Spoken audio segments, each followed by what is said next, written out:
اس کے برعکس تیرے سر پر بال نہ آئے۔ اسی کی خاطر میں نے تجھے ایک حکیم بابا کو دکھایا اور ان سے اس معاملے میں مدد کی درخواست کی۔ انہوں نے مجھے وہ خاص جڑی بوٹیوں سے بنی دوائی دی اور سختی سے منع کیا کہ کسی کی نظر بھی اس پر نہ پڑے ورنہ یہ اثر نہیں کرے گی۔ میں اس لیے ہر روز اسے الماری میں رکھ کر تالا لگا دیتی کہ کہیں تم نہ دیکھ لو۔ اس حکیم بابا نے مجھے یہ بھی بتایا تھا کہ اگر تمہاری بیٹی کو نیند زیادہ آئے اور جسم میں چونٹیاں سی رینگنے لگے تو سمجھ جانا کہ یہ دوا اثر کر رہی ہے۔ میں نے یہ سب کچھ تمہاری بھلائی کے لیے کیا۔ میں تم سے بہت پیار کرتی ہوں میری بچی، بس کسی بھی طرح تمہاری اس کمی کو پورا کرنا چاہتی تھی۔ میں نہیں چاہتی تھی کہ لوگ تم پر ہنسیں یا طعنے کسیں۔ میں مجبور تھی میری بچی۔ میں نے بہت سے ڈاکٹروں سے تمہارا علاج کرایا، بہت کوشش کی، لیکن کوئی فائدہ نہ ہو سکا۔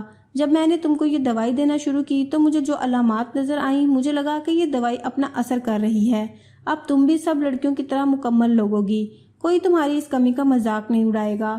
لیکن مجھے نہیں پتا تھا کہ میری بچی کے یہ سب ہو جائے گا۔ تجھے بسانے کے چکر میں تجھے اجاڑ بیٹھی۔ میری گڑیا، میں دنیا کی نظروں سے تجھے بچانا چاہتی تھی۔ یہ دنیا بہت بے رحم ہے، ڈوبتے کو سہارا تو دور اس کے ڈوبنے تک کا تماشا دیکھتی ہے۔ میں نہیں چاہتی تھی کہ تمہیں کوئی دکھ ملے۔ اماں بتاتے ہوئے پھوٹ پھوٹ کر رونے لگی۔ آخر بچا ہی کیا تھا، اب رونا ہی باقی رہ گیا تھا، سب کچھ تو برباد ہو گیا تھا۔